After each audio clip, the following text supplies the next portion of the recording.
আজকে পাওভাজি ব্রেকফাস্টে করব। সমস্ত সবজি, শীতের যা যা সবজি সব সেদ্ধ করে নিয়েছি।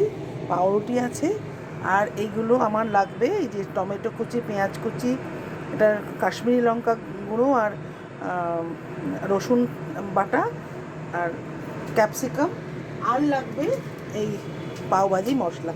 আমি কিভাবে করছি তোমাদের সাথে এবার একটু শেয়ার করব। কড়াতে তেল দিলাম, আর সাদা তেল, আর তার সাথে একটু মাখন দিয়ে দেবো, কারণ একটা মাখন ছাড়া একটু মাখন লাগে এটায়। একটু মাখন দিয়ে দেবো, দিয়ে ফোড়ন দেবো জিরে,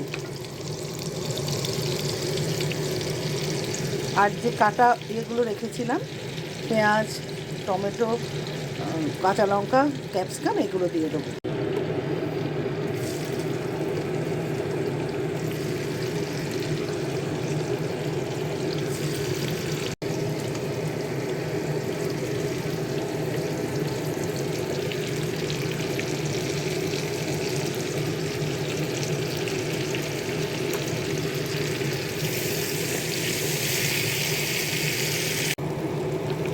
ভালো করে ভাজা হয়ে গেছে সমস্ত পেঁয়াজ, টমেটো, কাঁচা লঙ্কা, কড়াইশুঁটি, ক্যাপসিকাম সব মোটামুটি ভালো করে ভাজা হয়ে গেছে। এবার আমি এর মধ্যে নুন দিয়ে দেবো, আর দিয়ে দেবো কাশ্মীরি লঙ্কার গুঁড়ো আর রসুন বাটা, এটা দিয়ে দেবো এর মধ্যে। কালারটাও ভালো আসবে।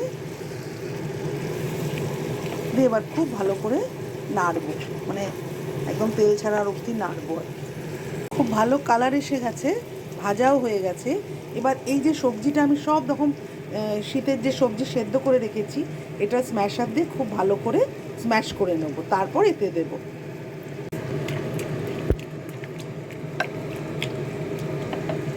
সবজি স্ম্যাশ করে নিয়েছি, এবার এটা এই যে ভাজা মশলাটার মধ্যে দিয়ে দেবো। খুব সহজ উপায়ে পাওভাজি তোমাদের করে দেখাচ্ছি। খেতে খুব ভালো লাগে, অথচ আমরা সাধারণত কিনে খাই বাইরে গেলে, কিন্তু এটা বাড়িতেও খুব সহজ প্রসেসে বানিয়ে নেওয়া যায়। এবার এটা খুব ভালো করে আমি আগে এটা মেশাবো, তারপরে আমি পাওভাজির মশলাটা পরে দেবো। এবার সমস্তটা দিয়ে দিয়েছি। এবার শুধু পাওভাজির মশলা, এভারেস্টের পাওভাজির মশলা ভীষণ ভালো টেস্ট হয়। এই পাওভাজির মশলা এবার ছড়িয়ে দেবো, তারপরে বেশ কিছুক্ষণ ধরে নাড়াতে হবে, মানে একদম সে তেল ছেড়ে দেবে সেরকম নাড়াতে হবে কিছুক্ষণ। পাওভাজির ভাজিটা রেডি হয়ে গেছে। এবার একটু পাউরুটিগুলো একটু বাটারে জাস্ট মানে বাটার দিয়ে একটুখানি ইয়ে করে নেবো, ব্যাস, তাহলেই মোটামুটি আমার পাওভাজি রেডি। এপিট ওপিট একটু বাটার দিয়ে একটু সেঁকে নেবো, রেডি আমার পাওভাজি।